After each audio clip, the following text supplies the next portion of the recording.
Bismillahirrahmanirrahim. Assalamu alaikum. Today's topic is electric flux, and this is Article 11.4 of your book. Let's get started. By the end of this video, you should be able to know what is the definition of electric flux. You should be able to formulate its mathematical form and the factors upon which it depends, and you will be able to give the conditions for maximum and minimum flux and describe electric flux for closed surface, and also give conditions for zero, positive and negative flux. Please come back to this part of the video after completing the whole video so that you can test yourself that if you are able to answer all these questions. So the concept of flux is that any number of lines, flux is basically the measure, the count of the number of line passing through a surface.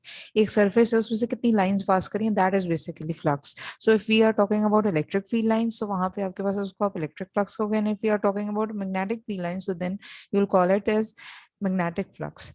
So prerequisites, the topics which you should be knowing before starting this topic is where there are basically two prerequisites for this topic. Number one is dot product, which is the concept you have already studied in class first year.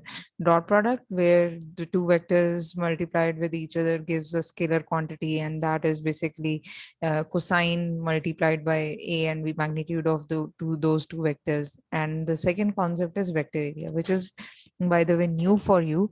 And so first of all, we'll clear this concept and then we'll move on towards next topic. So dot product is sorted. We know that if we have two vectors a and b, their dot product is denoted by a dot b, which is equals to ab cosine of theta, and it is a scalar quantity. Next concept is vector area. So vector area, in primary classes, whenever we were given to calculate the area of a rectangle or calculate area of some shape, so what we'll do is that we multiply length into width and we get area. That is, area is equals to length multiplied by width, and we know that this was a scalar quantity. It has nothing to do with direction. But in this stage of life, we come to know that area is not only scalar, it is also vector. Basically, vector area is a vector quantity of area.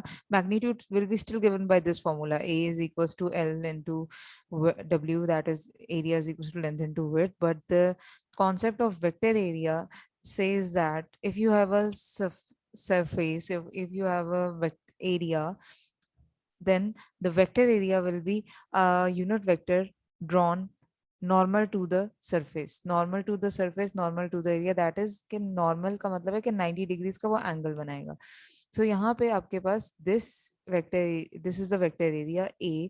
आप देख रहे होगे कि sheet जो horizontally इस time पे लाई कर रही है, इसके ऊपर आपने एक वेक्टर एरिया कैसे ड्रॉ किया कि आपने इसके ऊपर एक यूनिट वेक्टर ड्रॉ कर दिया. लाइकवाइज बस कंडीशन ये कि ये 90 डिग्रीज का एंगल बनाना है इसको. आपके पास vector area could be directed downwards as well. आपके पास यही शीट अगर हम यहाँ पे भी इसको एक वेक्टर ड्रॉ कर दें तो ये भी इसका वेक्टर एरिया है. यहाँ पे 90 डिग्रीज का एंगल की शीट के साथ बना रहे हैं. नेक्स्ट, अब अगर आपके पास अगर एक शीट हॉरिजॉन्टल के बजाय एक वर्टिकली प्लेस्ड है, कहीं आपके पास खड़ी हुई है, सो यहाँ पे अब आपके पास इस शीट का vector area it could be rightwards, it could be leftwards. So it is your choice. This could be its unit vector area A, vector area A, and this could also be unit vector area A. So ये आपके पास vector area का concept था.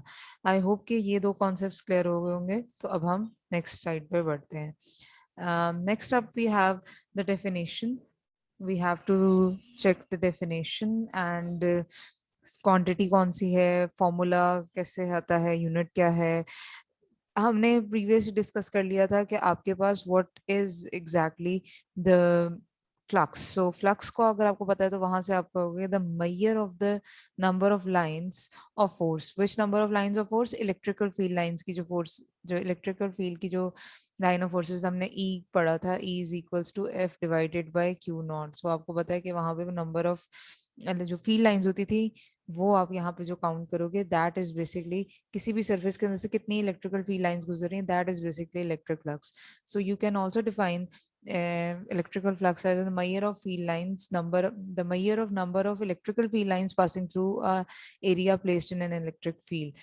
किसी भी surface को आपने एक electric field में रखा है और उस सरफेस में से आप देख रहे हो कि कितनी इलेक्ट्रिक फील्ड लाइंस गुजर रही हैं, जो काउंट है, जो मैयर है उन लाइंस का, that will be electric flux. अगर 3 लाइंस गुजर रही हैं, आपको होगा 3 है, इसका इलेक्ट्रिक फ्लक्स इस वक्त इस टाइम पे 3 है. 4 गुजर रही है तो 4 हो जाएगा. लाइकवाइज जो भी इसके आपके पास होगा, इसका यूनिट भी हम देखेंगे, हम सिर्फ 3 और 4 नहीं कह सकते, उसका हम पूरा एक यूनिट देते होते हैं, वो भी हम लास्ट में देख लेंगे. बल्कि अच्छा, अब आपके पास क्वांटिटी ये स्केलर होगी बिकॉज ये डॉट प्रोडक्ट से दे देते हैं हम, इसको इसको डिनोट हम करते हैं जी फाई से, फाई और सबस्क्रिप्ट में ई. और नेक्स्ट हमारे पास इसका फॉर्मूला है. अगर electric flux, you have to calculate electric flux through an area A placed in a uniform electric field, then the area will be, sorry, the flux will be given by phi E is equals to E dot A, where you have to consider this that E and A are vectors. So A area यहाँ पे आपके पास vector area है, it is not magnitude वाला area, length into width करके नहीं निकलेगा, मतलब magnitude तो उसका लेंथ इनटू वेट करके निकलेगा, बट यहाँ पे ये बेसिकली वेक्टर एरिया, यहाँ पे आपको वेक्टर को इसके उसमें रखना है, माइंड में रखना है कि इसका वेक्टर एरिया क्या एंगल बना रहा है. और जब आप इसको डॉट प्रोडक्ट को एक्सपैंड करते हो, so you have E A cosine of theta, where theta is the angle between E and vector area, not the simple area. So vector area और ई और ए, वेक्टर एरिया और ए के दरमियान में जो एंगल होगा that is theta. Unit formula से हमें पता चल रहा है, ई के यूनिट्स होते हैं न्यूटन, कूलॉम, और एरिया के यूनिट्स होते हैं मीटर स्क्वायर. सो आपके पास इन दोनों का यूनिट मिला के आपके पास जो फाई का यूनिट बनेगा वो होगा newton coulomb metre square. So newton metre square over coulomb is equals to phi E का यूनिट. सो अभी आपके माइंड में हो सकता है कि इसको लेके कुछ क्वेश्चंस हो, हम वो भी डिस्कस कर लेते हैं. बेसिकली हम जब देखेंगे conditions for maximum, minimum and intermediate flux, वहां पे हमारे ये कॉन्सेप्ट ज्यादा अच्छे क्लियर होंगे. सो उसके लिए हम ये कर लेते हैं कि विल कंसिडर 3 केसेस जिसमें आपके पास 3 डिफरेंट ओरिएंटेशंस पे पड़े हैं. बेसिकली उसको डिस्कस करने से पहले हमें we should have discussed the factors, और वो हमें फॉर्मूला से ही बड़े क्लियर हैं कि फाई डिपेंड कर रहा है ई पे, ए पे और कोसाइन थीटा पे. So the electric field intensity, the area and the angle between E and A will select the quantity of electric flux passing through a surface. So ये आपके पास ये 3 फैक्टर्स बहुत जरूरी हैं. नेक्स्ट अब हम कर रहे थे कि हम बात कर रहे हैं कि जी कंडीशंस क्या होती हैं for maximum and minimum and intermediate flux. So वो बहुत सिंपल है. उसमें अब आपको जो कॉन्सेप्ट जो क्लियर होना चाहिए that is surface and surface area. Surface और सरफेस एरिया में क्या डिफरेंस होता है. अगर मैं सरफेस बात कर रही हूँ तो उसके लिए क्या कंडीशन होगी, और अगर मैं सरफेस एरिया की बात कर रही हूँ तो उसके लिए क्या कंडीशन होगी. लाइकवाइज आप यहाँ पे कह सकते हो कि वेक्टर या सॉरी एरिया और वेक्टर एरिया, इन दोनों के दरमियान में क्या डिफरेंस होता है अगर हम बातें करेंगे इसकी फ्लक्स की मैक्सिमम या मिनिमम की. Suppose we have a area which is lying horizontally to the field. Horizontally to the field का मतलब है कि जिस अगर आपके पास ऊपर फील्ड लाइंस हम ड्रॉ करें, फील्ड लाइंस इस डायरेक्शन में मूव कर रही हैं from right, sorry left to right, और ये उसके नीचे हॉरिजॉन्टली कहीं पड़ी है या उस फील्ड के अंदर ही हॉरिजॉन्टली पड़ी है, तो इसमें से कोई नंबर ऑफ लाइंस पास नहीं कर रही है. हमें नजर भी आ रहा है, हमें पता चल रहा है कि इसके अंदर से कोई लाइंस पास नहीं करी. तो अब फ्लक्स तो वैसे ही हमें 0 होगा, लेकिन हम देख लेते हैं कि एरिया के हिसाब से क्या है. व्हेन एरिया या surface is placed horizontally to the E field, जब वो horizontally to the E field lie कर रही है ई फील्ड, तो उस केस में आपके पास फ्लक्स विल बी मिनिमम. ये हमें देख के पता चल रहा है, फ्लक्स इज 0. अगर हम इसको सरफेस एरिया या वेक्टर एरिया के हिसाब से देखें, सरफेस एरिया या वेक्टर एरिया, वेक्टर एरिया या सरफेस एरिया, उसमें क्या होगा, सरफेस एरिया और वेक्टर एरिया के लिए क्या कंडीशन होगी, उनका क्या एंगल होगा ई के साथ, तब आपके पास मिनिमम फ्लक्स होगा। सो यहाँ पे अगर आप देखो, अगर इस सरफेस का हम एक वेक्टर बनाए तो वो हम ऐसे वेक्टर एरिया बनाएंगे, क्योंकि इसने 90 डिग्रीज का एंगल बनाना है सरफेस के साथ। सो यहाँ पे ये 90 डिग्रीज का एंगल बना रही है ई फील्ड के साथ। By the way green line show E field and this red vector shows area, vector area, surface area. तो ये आपके पास 90 डिग्रीज का एंगल बना रही है।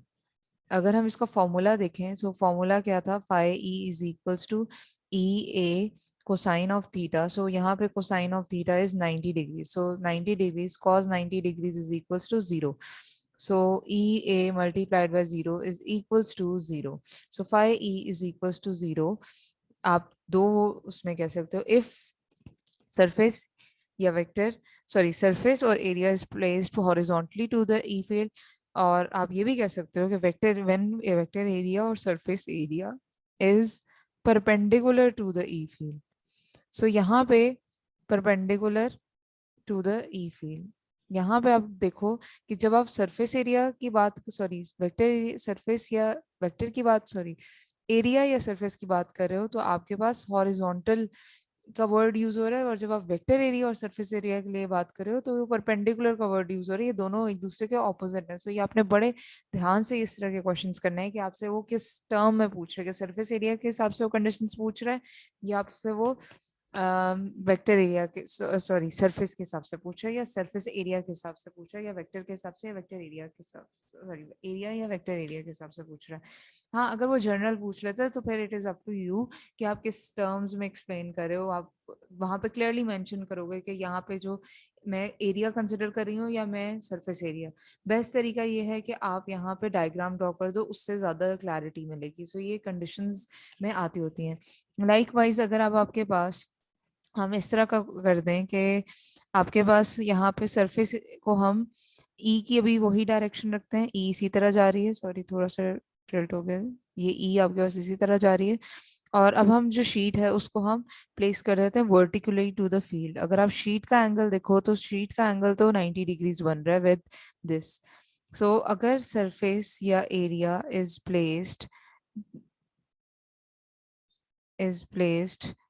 परपेंडिकुलरली टू ई फील्ड, उस केस में आपके पास फ्लक्स मैक्सिमम है, बिकॉज देखो नंबर ऑफ लाइंस मैक्सिमम गुजर रही है शीट के अंदर से। So phi E will be maximum, या हम देखते हैं इसकी वैल्यू कितनी होगी। और अगर आप वेक्टर एरिया के हिसाब से देखो तो ये वेक्टर एरिया आपके पास इस डायरेक्शन में बनेगा इसका। तो यहाँ पे 0 डिग्री एंगल बन रहा है ई और ए के दरम्यान में, E is green line. So यहाँ पे आपके पास आप लिख सकते हो कि phi E is equals to E A cos of 0 degrees, and cos of 0 degrees is equals to 1. So you have EA. EA is the maximum flux. So यहाँ पे आपके पास maximum flux तब exist करेगा when एरिया या surface is perpendicular to the E. या आप ये भी कह सकते हो कि जब व्हेन वेक्टर एरिया या सरफेस एरिया, वेक्टर एरिया या surface area is parallel to E field, यानी 0 डिग्रीज का एंगल बनाएगी parallel to E field. So उस केस में आपके पास मैक्सिमम फ्लक्स एग्जिस्ट करेगा।